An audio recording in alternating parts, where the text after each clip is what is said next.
Welcome to your Cyber Tips Explainer, where we make everyday people understand the cyber world around us. Today, we're diving deep into a story that should make everyone pause and think. We're basically performing a digital autopsy on one of the biggest, most damaging security breaches we've seen in a long time. It's a wild tale about a company trusted by millions, a group of incredibly patient hackers, and digital fortunes that just vanished. So, let's start with this number. $150 million. Now, this isn't some theoretical figure. This is the real amount of cryptocurrency that was stolen from one single person on January 30th, 2024. That person, who court documents just call Victim 1, was later identified as Chris Larson, the co-founder of Ripple. I mean, can you imagine a heist so big it sent absolute shockwaves through the entire security world? And that's the big question, isn't it? How does that much money just disappear into thin air? This was not a simple case of someone clicking a bad link or using a weak password. No, this was a sophisticated, surgically precise attack that, at first, left investigators totally baffled. It was like the thieves were ghosts in the machine.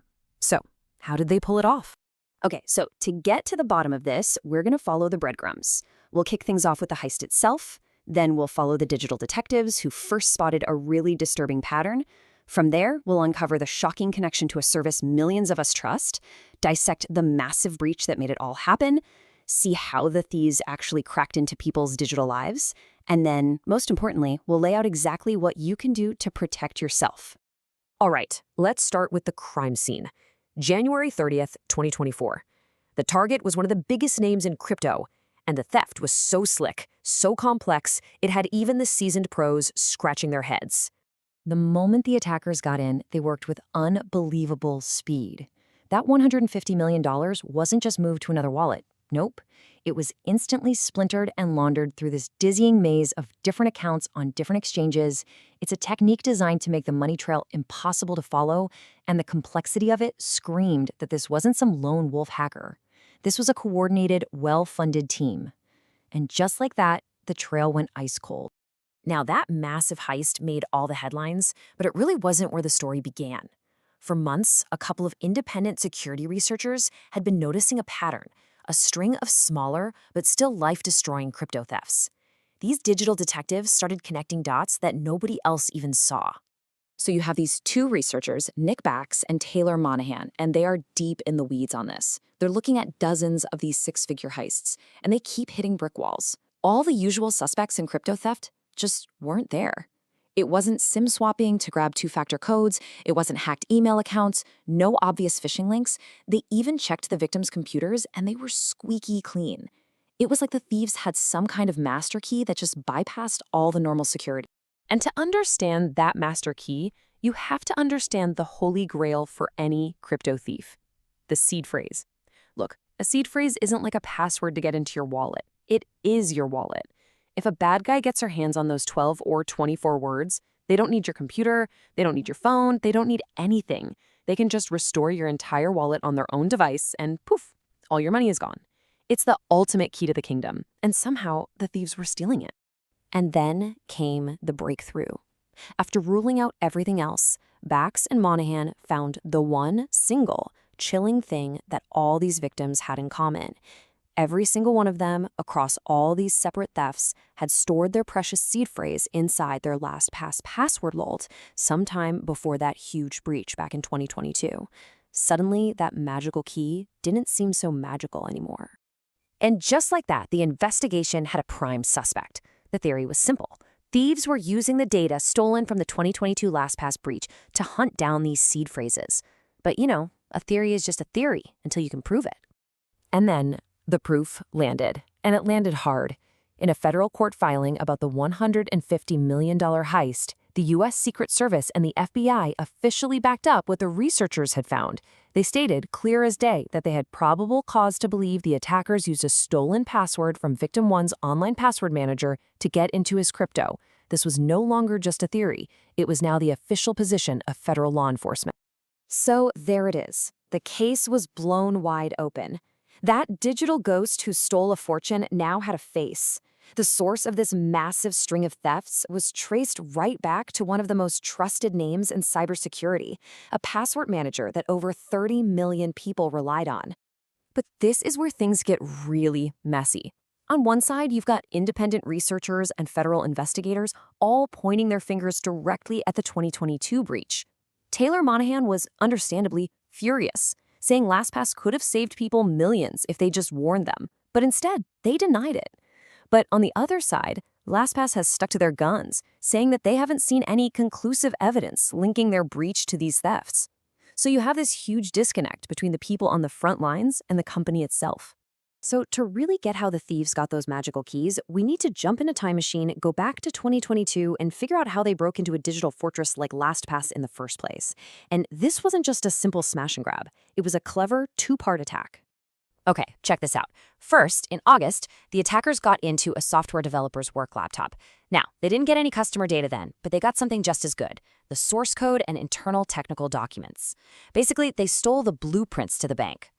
Then, they used those blueprints to plan their main assault. They picked their target, a senior DevOps engineer, one of only 4 people at the company who had the keys to everything. But they didn't hack his work computer. No, they were smarter than that. They hacked his home PC through a vulnerable media server he was running. From there, they installed a keylogger to record everything he typed, and then they just waited. They waited until he typed in his master password for work, and bam, they had it. With that password and the blueprints from the first attack, they had it all. They walked right into LastPass's cloud storage and just copied the entire backup of every customer's password vault. You see how this was a perfect chain reaction? Each step made the next one possible. Stealing the blueprints let them find the perfect person to target. Hacking his home computer gave them the password, and that password unlocked the entire kingdom.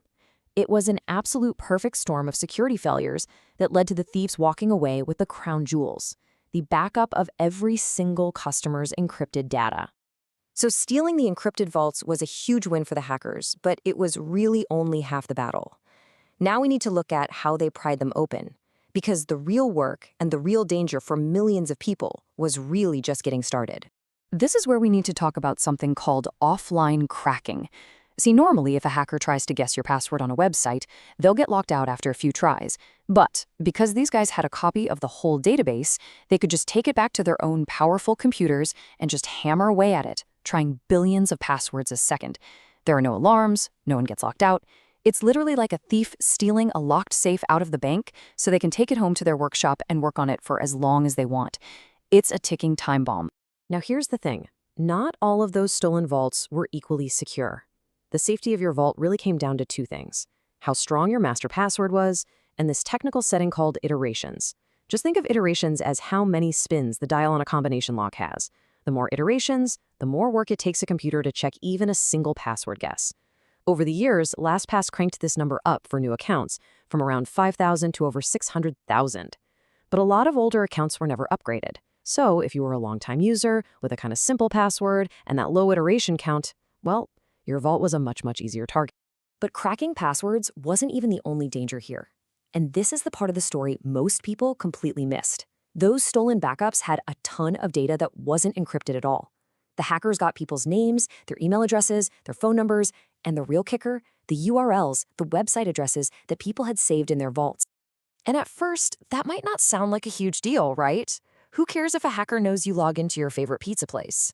Well, it turns out, in the hands of a smart attacker, that list of websites is an incredibly powerful weapon. It creates 2 huge threats most of us never saw coming. So threat number 1 is what we call hyper-targeted phishing.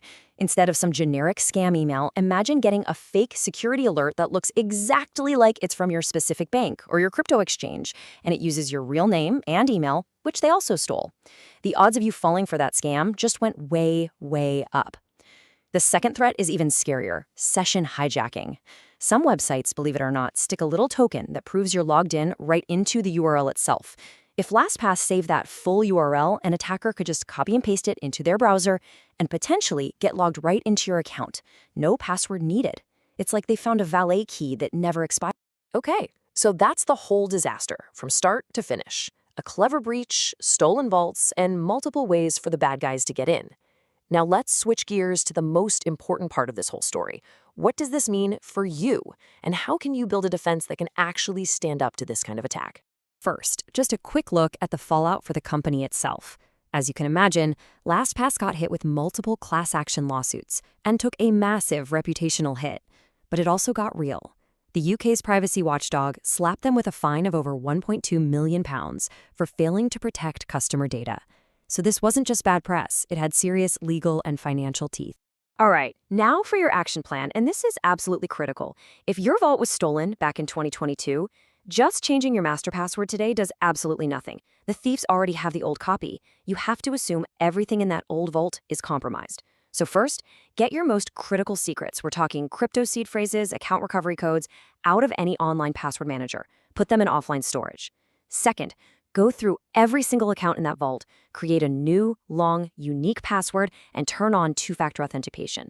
And finally, look at your saved URLs.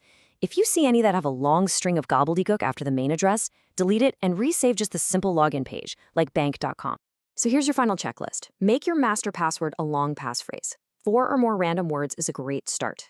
Make sure whatever password manager you use has a high modern iteration count. Turn on 2FA on the manager itself and on every important account you have. I'm going to say it again. Crypto seed phrases belong offline, period. Get extra suspicious of any email you get, even if it looks legit and mentions a service you actually use. And honestly, you should seriously consider just starting fresh. Move all your data to a new password manager and then go back and delete your old account for good. You know, this whole saga really boils down to one very tough question. We hand over our entire digital lives to these services because they're convenient. We trust them. But when a fortress like LastPass can be broken into so completely, it just goes to show how fragile that trust really is.